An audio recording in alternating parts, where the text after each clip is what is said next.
উত্তর কোরিয়ায় মদ সিগারেট খাওয়া বেআইনি হলেও সেখানে আপনি গাঁজা খেতে পারবেন। তেমনি যেখানে দক্ষিণ কোরিয়ায় কে-পপ বিশ্বকাপ আছে, সেখানে উত্তর কোরিয়ায় নেই নিজের ইচ্ছে মতো কোনো গান শোনারও অধিকার। নীল রঙা জিন্সও সে দেশে নিষিদ্ধ।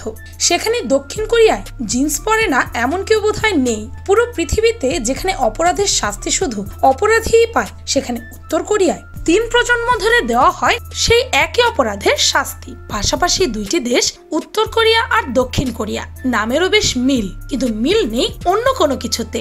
একটি দেশের সাথে আছে অন্য দেশের আকাশ পাতাল পার্থক্য।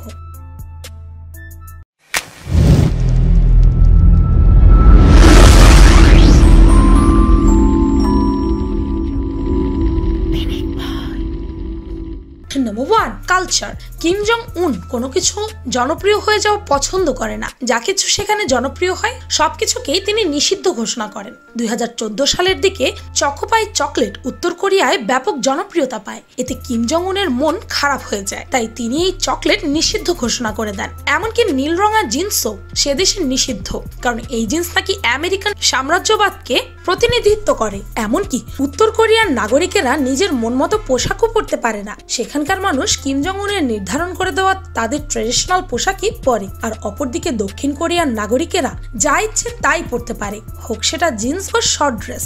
নেই কোনো বাধা। এমনকি যেমন ইচ্ছে তেমন চুলের স্টাইলও করতে পারে চুলে নানা রঙও। কিন্তু উত্তর কোরিয়ার সরকার অনুমোদিত 10টি কাটিং এর বাইরে অন্য কোনো স্টাইলে চুল কাটা যাবে না। নারীদের জন্য অবশ্য একটু বেশি স্বাধীনতা, তারা চুল কাটতে পারবে 18টি স্টাইলে। উত্তর কোরিয়ার 25 মিলিয়ন জনগণের মধ্যে মাত্র 28টা চুলের স্টাইল। শুধু এই তথ্যেই হয়তো বুঝতে পারছেন সেখানে মানুষের নিজস্ব স্বাধীনতা বলতে কিছুই নেই। নিজের মতো তারা চুল পর্যন্ত কাটতে পারবে না। ভিন্ন রকম কাটিং যদি কেউ দিতে চায় তাকে সরাসরি পাঠানো হয় জেলখানায়। এখানেই শেষ নয়, উত্তর কোরিয়ার মানুষদের নেই ক্লাবে যেয়ে নাচানাচি করার সুবিধাও, সেটা তাদের জন্য কল্পনাতীত। অপরদিকে দক্ষিণ কোরিয়ায় যার যখন ইচ্ছে সে তখনই ক্লাবে যেতে পারে, এমনকি যার যেই ধর্ম ইচ্ছে সেই ধর্ম পালন করতে পারে। কিন্তু উত্তর কোরিয়ায় কোনো ধরনের ধর্ম পালন করতে দেওয়া হয় না, কারণ কিম জং উন মনে করেন ধর্মের কারণে যদি কেউ কিম জং উনের বিরোধিতা করে বসে। Number 2, travel. উত্তর কোরিয়ার মানুষজন চাইলেই নিজের দেশের ভেতর এক শহর থেকে আরেক শহরে ভ্রমণে যেতে পারে না।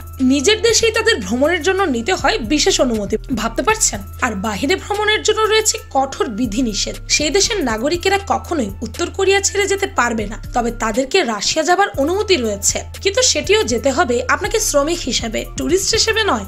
এমনকি কোনো টুরিস্ট সেখানে ঘুরতে গেলে তার সাথে স্থানীয়ভাবে কেউ কথা বলতে পারবে না। কোনো টুরিস্ট উত্তর কোরিয়াতে ছবি বা সেলফি তুলতে পারবে না, কারণ এয়ারপোর্টেই তাদের মোবাইল ফোন জমা দিয়ে উত্তর কোরিয়াতে প্রবেশ করতে হবে। আবার উত্তর কোরিয়া ত্যাগ করার সময় এয়ারপোর্ট থেকে মোবাইল ফোন নিয়ে যাবে। এই তো গেল টুরিস্টের কথা। আপনি জেনে অবাক হবেন, উত্তর কোরিয়ার নাগরিকদের নেই কোনো ভিসা পাওয়ার সুবিধা, মানে তাদের দেশের বাইরে যাওয়ার কোনো অনুমতি নেই। শুধু অলিম্পিক খেলোয়াড়, ধনী ও সরকারি বড় কর্মচারীরা দেশের বাইরে যেতে পারে।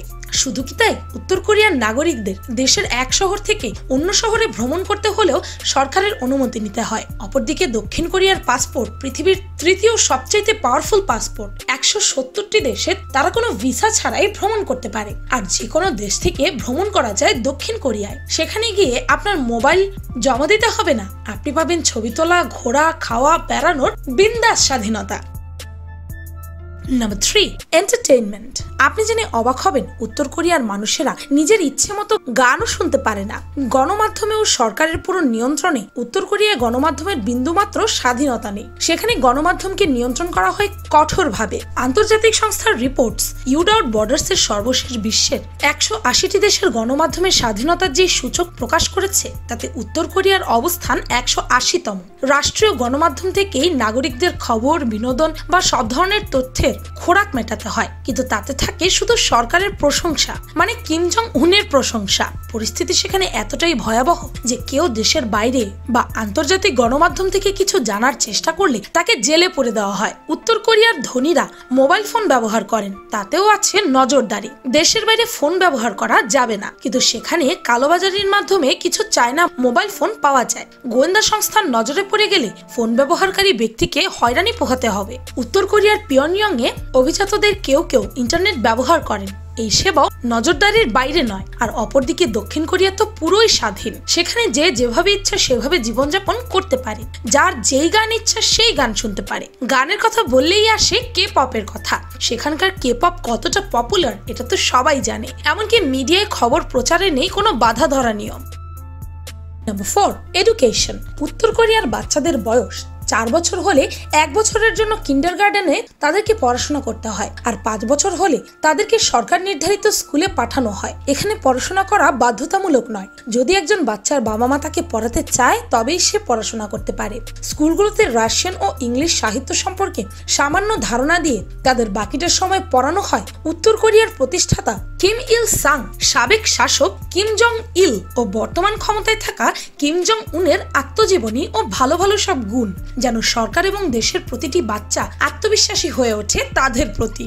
এমনকি প্রতিটা স্কুল, কলেজ, ইউনিভার্সিটির ক্লাসরুমে কিম জং উন ও তার পরিবারের ছবি আছে। কতটা নিজের কন্ট্রোলে রেখেছে কিম জং উন উত্তর কোরিয়াকে তা এটা দেখেই বোঝা যায়। সেখানে একটি বাচ্চা তার নিজের নাম লিখতে শেখার আগে তার দেশের শাসকদের নাম লিখতে শেখানো হয়। সরকারি প্রোপাগান্ডা অনুযায়ী স্কুলগুলোতে পড়াশোনা শেখানো হয়। সেখানে বাচ্চাদের স্কুলের ছুটিতে মিলিটারি ড্রেস পরে সরকারি নির্দেশনা অনুযায়ী প্যারেডে অংশগ্রহণ করতে হয়, তাও আবার খালি হাতে নয়, কৃত্রিম অস্ত্র হাতে নিয়ে। আর অপরদিকে তাদের প্রতিবেশী দেশ দক্ষিণ কোরিয়ার শিক্ষা ব্যবস্থা আজ বিশ্বব্যাপী সমাদৃত। উন্নত সব দেশ শিক্ষা ও উন্নয়ন বিষয়ে বিশেষজ্ঞ মাল্টিল্যাটারাল প্রতিষ্ঠানসমূহ সবাই দক্ষিণ কোরিয়ার প্রশংসায় পঞ্চমুখ। সেখানে প্রাথমিক শিক্ষা সম্পূর্ণ সরকারি অর্থায়নে ফ্রি ও বাধ্যতামূলক। প্রাথমিক শিক্ষার ক্ষেত্রে সাধারণত শ্রেণী শিক্ষক সকল বিষয় পড়িয়ে থাকেন, তবে বিদেশি ভাষা ও শারীরিক শিক্ষার জন্য আলাদা শিক্ষক থাকেন। সেরা শিক্ষা ব্যবস্থার র্যাঙ্কিংগুলোতে সেরা 5-এ দক্ষিণ কোরিয়ার অবস্থান এখন নিয়মিত ব্যাপার। তাই তো আজ দক্ষিণ কোরিয়ায় 98% মানুষই শিক্ষিত। নাম্বার 5, শাস্তি। কিম জং উন লেবার ক্যাম্পের বন্দীদের দিয়ে বিভিন্ন ধরনের কাজ করান ফ্রিতে। এই ফ্রিতে লোক পাওয়ার ব্যবস্থা সমুন্নত রাখতে তিনি এক অদ্ভুত চিন্তা করলেন, যাতে করে কাজ করার মতো বন্দী লোকের কখনো অভাব না হয়। তিনি 3 পুরুষের শাস্তির নিয়ম প্রবর্তন করেন। এই নিয়মে একজন মানুষ যদি চুরি করে সেই অপরাধে তার গোটা পরিবারকে আটক করা হয়। ভাবা যায় দাদার অপরাধের শাস্তি নাতিকে পর্যন্ত পেতে হয়। এমনকি উত্তর কোরিয়ায় মৃত্যুদণ্ড দেওয়া হয় প্রকাশ্যে এবং সেই মৃত্যুদণ্ড জনসাধারণের জন্য দেখা বাধ্যতামূলক। সেখানে বয়স কোনো বিবেচ্য বিষয় নয়। কিন্তু দক্ষিণ কোরিয়ার শাস্তি ব্যবস্থা মোটেও এমন নয়। সেখানে শুধু অপরাধী শাস্তি পায়, তার গোটা পরিবার নয়। এমনকি শাস্তি তাকে প্রকাশ্যেও দেওয়া হয় না, সাধারণ নিয়মেই হয় সেখানকার অপরাধীর শাস্তি। Number 6, smoking drinking. এখন এমন একটা কথা বলবো যা যে কেউকেই চমকে দেবে। উত্তর কোরিয়াতে সিগারেট খাওয়া এবং মদ খাওয়া বেআইনি হলেও সেখানকার জনগণ আর কিছু করতে পারুক বা নাই পারুক, মন ভরে গাঁজা খেতে পারবে। আজব এই দেশে যে কেউ যখন তখন গাঁজা খায়, কারণ গাঁজা এখানে বৈধ।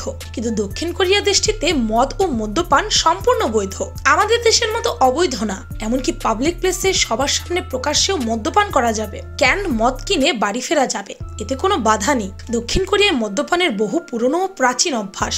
সোজু হলো দেশটির সবচেয়ে জনপ্রিয় মদ্যজাতীয় পানীয়, আর এই সোজু হলো ভাত থেকে তৈরি এক বিশেষ মদ। একজন এভারেজ বাংলাদেশি সারা বছরে 1 বোতলের চেয়ে কম মদ পান করে। সেখানে দক্ষিণ কোরিয়ায় 15 বছরের বেশি বয়সীরা পান করে সর্বোচ্চ গড়ে প্রায় 10.9 লিটার মদ। Number 7, status.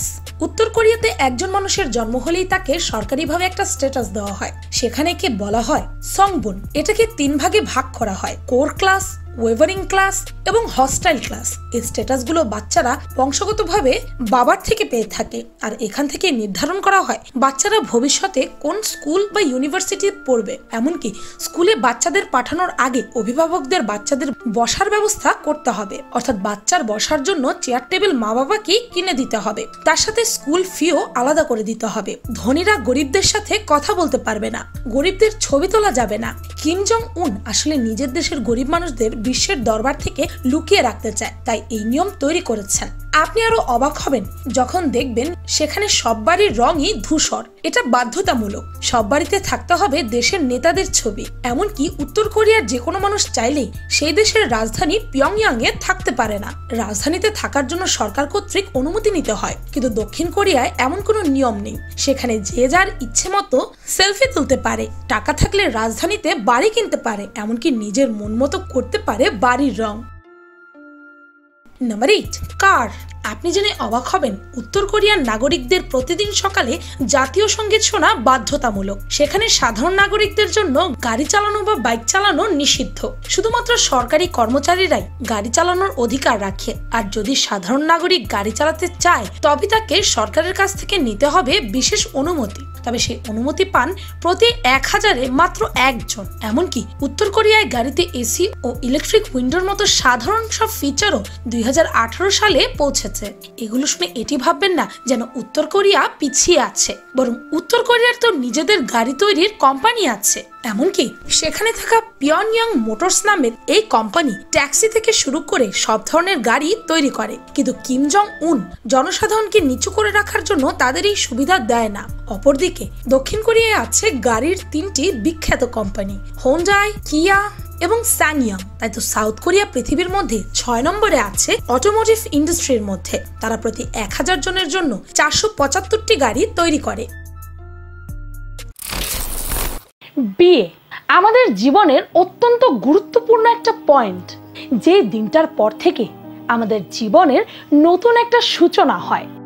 আর এজন্যই এই বিয়ের দিনটা নিয়ে আমাদের মধ্যে আছে অনেক অনেক স্বপ্ন। কিন্তু আমার মতে বিয়ের অনুষ্ঠান করা কোনো সেন্সিবল বা লজিক্যাল মানুষের পক্ষে উচিত না। নাও ডোন্ট গেট মি রং, আমি বিয়ের বিপক্ষে কিছু বলছি না।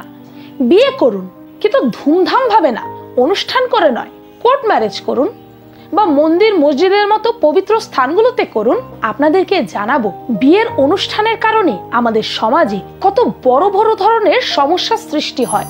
আর এসব সত্য জানার পর আপনিই না হয় ডিসাইড করবেন যে নিজের বিয়েতে আপনি অনুষ্ঠান করবেন নাকি করবেন না।